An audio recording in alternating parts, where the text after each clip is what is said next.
प्यारे श्रोताओं, आपका स्वागत है MP3 पाठशाला में। नमस्कार।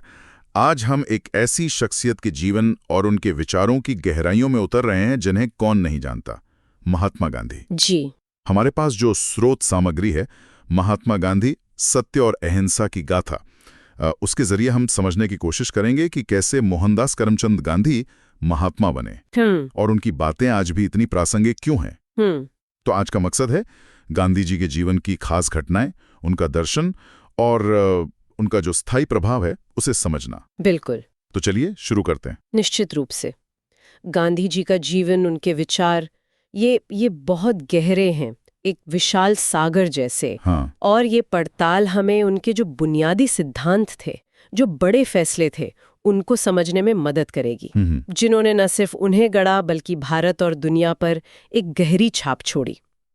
और जैसा आपने कहा, प्रासंगिकता तो आज भी है, शायद ज्यादा। सही कहा। कहानी शुरू होती है, हम सब जानते हैं, पोरबंदर से। 2 अक्टूबर 1869, जन्म, परिवार, फिर वो लंदन गए बैरिस्ट्री पढ़ने। जी। लेकिन वो जो बदलाव था, एक शर्मीले युवक से एक विश्व नेता बनने का, वो रफ्तार पकड़ता है दक्षिण अफ्रीका में। हाँ, बिल्कुल। हमारे स्रोत में इस बात पर जोर है कि दक्षिण अफ्रीका सिर्फ एक पड़ाव नहीं था, वो उनकी प्रयोगशाला बना। सही, प्रयोगशाला। पीटर मैरिट्सबर्ग स्टेशन वाली घटना, वो तो खैर सब जानते हैं। हाँ, वो तो बहुत प्रसिद्ध है। लेकिन स्रोत ये भी बताता है कि कैसे वहां भारतीयों के साथ रोज जो भेदभाव होता था, उसने उन्हें सोचने पर मजबूर किया। जी हाँ। वो सिर्फ रंग भेद नहीं था, बल्कि वो मानवीय गरिमा पर हमला था। बिल्कुल, रोजमर्रा का अनुभव था वो। और उसी ने उन्हें एक्टिव किया। क्या स्रोत ये बताता है कि सत्याग्रह का विचार क्या वो एकदम से आया या धीरे धीरे बना? हाँ, ये अच्छा सवाल है। देखिए, गाथा के अनुसार सत्याग्रह कोई एक दिन की उपज नहीं था। अच्छा। पीटर मैरिट्सबर्ग ने चिंगारी जरूर दी, पर दक्षिण अफ्रीका में वो लगभग 2 दशक रहे। हाँ, काफी लंबा समय। उस दौरान उन्होंने लगातार अन्याय देखा, पंजीकरण कानून, दूसरे अपमानजनक नियम। स्रोत में उनके शुरुआती प्रयोगों का जिक्र है, जैसे याचिकाएं देना, लेख लिखना, बैठकें करना। अच्छा, मतलब पारंपरिक तरीके पहले अपनाए। बिल्कुल। पर जब उनसे बात नहीं बनी, तब उन्होंने सत्याग्रह, मतलब सत्य के लिए आग्रह, या कहें सत्य पर टिके रहने की शक्ति, ये सिद्धांत विकसित किया। ये सिर्फ निष्क्रिय प्रतिरोध नहीं था, ये सक्रिय था पर अहिंसक। हाँ, एक्टिव लेकिन नॉन वायलेंट। जी।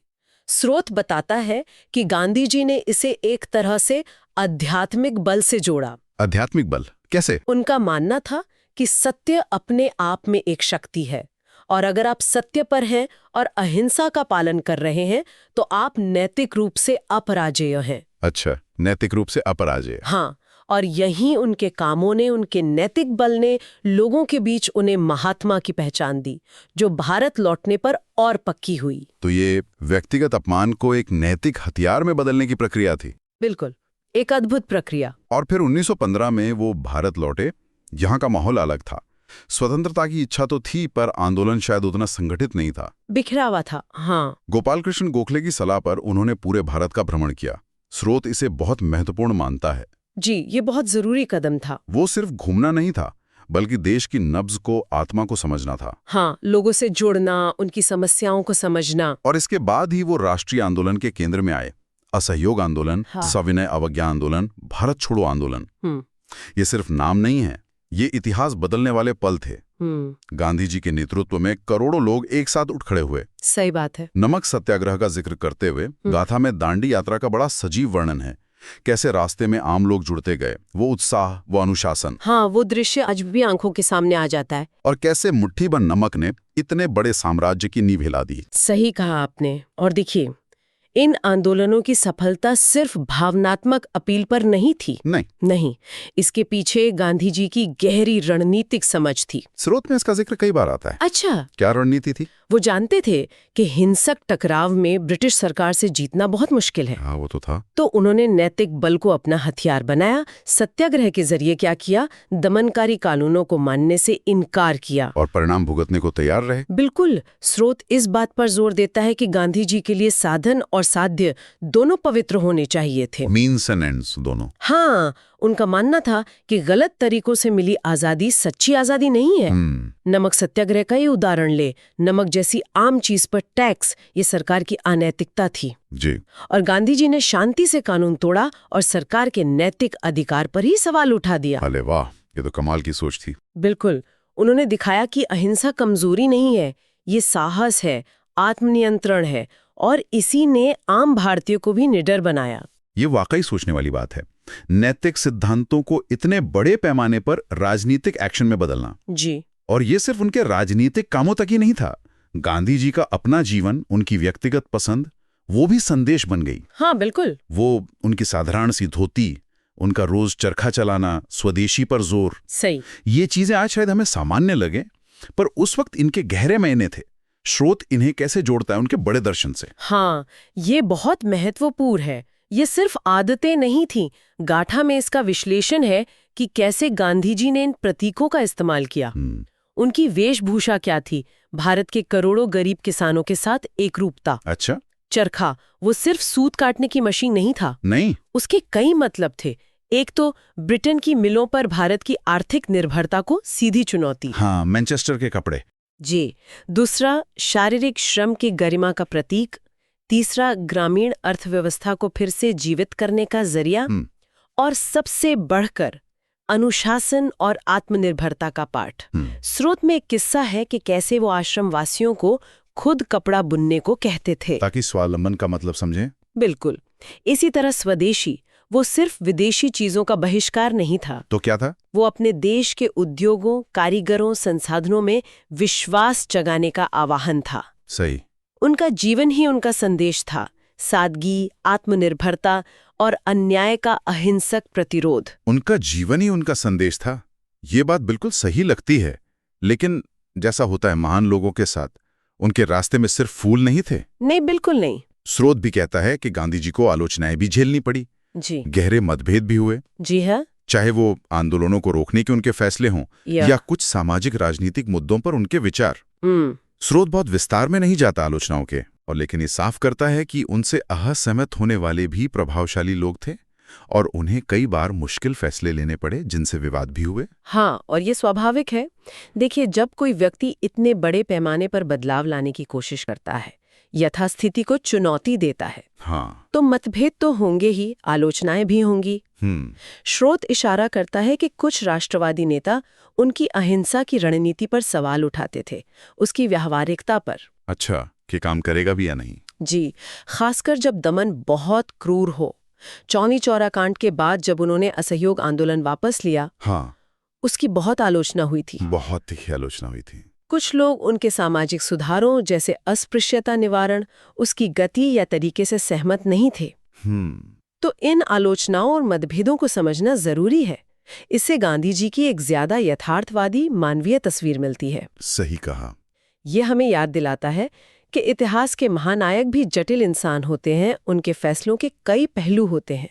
और इससे ये सवाल भी उठता है कि हम ऐतिहासिक हस्तियों का मूल्यांकन करें कैसे। बिल्कुल, क्या सिर्फ उनकी सफलताओं से, या उनकी चुनौतियों, सीमाओं, असहमतियों को भी ध्यान में रखकर। ये एक महत्वपूर्ण दृष्टिकोण है। और फिर उनकी जीवन यात्रा का अंत बहुत दुखद। 30 जनवरी 1948 उनकी हत्या। जी। एक ऐसी आवाज खामोश हो गई जिसने सत्य और अहिंसा का पाठ पढ़ाया था।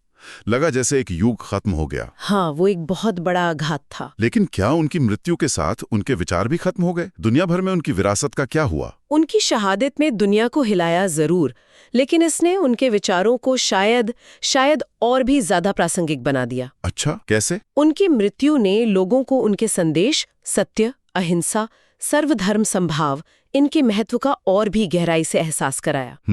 गाथा इस पर जोर देती है कि गांधी जी की विरासत सिर्फ भारत की आजादी तक नहीं है। नहीं, उनका सबसे बड़ा प्रभाव शायद दुनिया भर के नागरिक अधिकार आंदोलनों पर पड़ा, उपनिवेशवाद विरोधी संघर्षों पे पड़ा। जैसे अमेरिका में मार्टिन लूथर किंग जूनियर, उन्होंने रंग भेद के खिलाफ लड़ाई में गांधी जी के सत्याग्रह और अहिंसा के तरीके अपनाए। हाँ, ये तो बहुत बड़ा उदाहरण है। बिल्कुल। दक्षिण अफ्रीका में नेल्सन मंडेला, उन्होंने भी गांधी जी से प्रेरणा ली। आज भी दुनिया के अलग अलग कोनों में, चाहे शांति स्थापना के प्रयास हो, मानवाधिकारों की लड़ाई हो या पर्यावरण बचाने के आंदोलन, जी, गांधी जी के विचार प्रेरणा दे रहे हैं। उनकी अहिंसा की अवधारणा आज भी इस जटिल और संघर्ष भरी दुनिया में लगातार बहस का विषय है, पुनर्विचार का विषय है। और यही उनकी स्थायी प्रासंगिकता का प्रमाण है। बिल्कुल।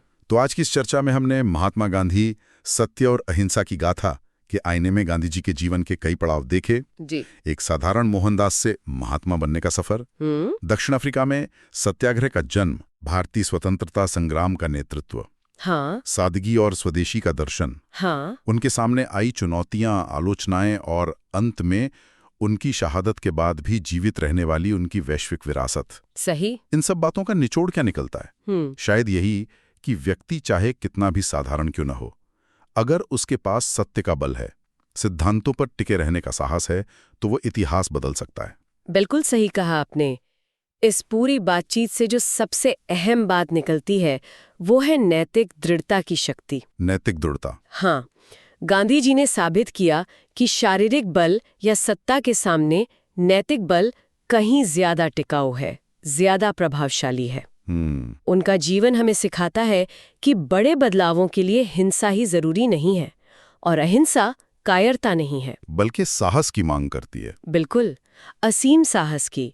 उन्होंने दिखाया कि व्यक्तिगत जीवन के सिद्धांत भी सामाजिक और राजनीतिक बदलाव के शक्तिशाली हथियार बन सकते हैं। सही। और जाते जाते एक सवाल सोचने के लिए छोड़ जाते हैं। जरूर।